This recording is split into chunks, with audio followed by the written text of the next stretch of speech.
Hello viewers, so what we have here is a hybrid bicycle. And the neat thing about this one is it was a free bicycle. It was totally free.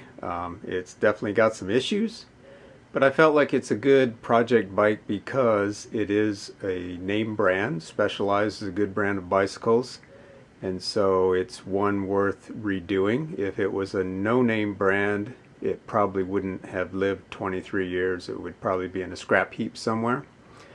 This one's got a few problems. If you look here, of course, the front tire is shredded quite badly, so it definitely needs a new tire. The chain is looking pretty ratty. It's been outside obviously for a while, so we need to fix that up. And the rear tire is actually an original tire. I looked up on the internet and it's a Nimbus 2, which is what this bike came with originally.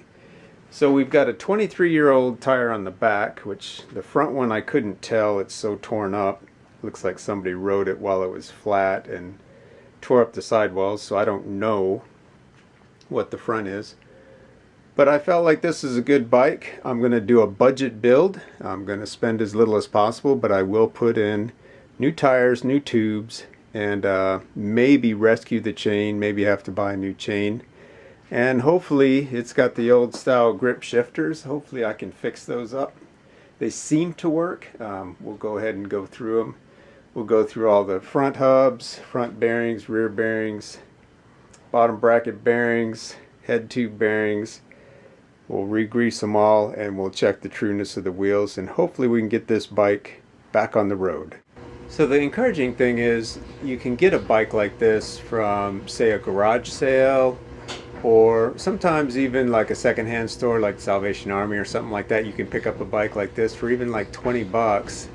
And the thing is about a garage sale, I mean, if somebody's got it there, they obviously want something for it. But if you go towards the end and it's still there, a lot of times you can offer even like 5 or 10 bucks, especially if it needs some work. You know, you can just point out, look, this thing's going to need a lot of work, and you know, I need a bike, but I don't want to spend a lot of money for it. And I've seen people just say, just take it. You can also go, like when people move out of their apartments and stuff, you can find they'll have a bike, haven't ridden it in a long time, and they just don't want to put it on the truck. I've been by apartment complexes where I saw a bike just sitting by the dumpster ready to be thrown away, and I went over and looked at it. It was a GT bike.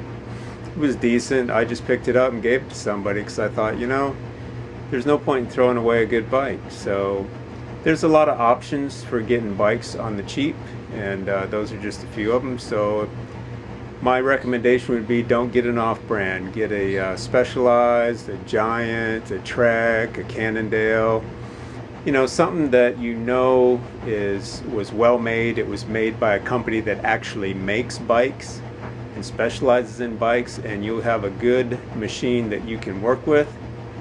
Obviously, if the frame is broke or rusted or anything like that, you don't want to pick it up. But if the frame's in good shape, tires spin pretty good, the wheels spin, you know, you can replace the chain, you can replace tires, you can do things like that, not too expensive, and really get it back on the road and have yourself a bike for, you know, maybe 40 bucks you've laid out, and you have a good running bike that will last for years.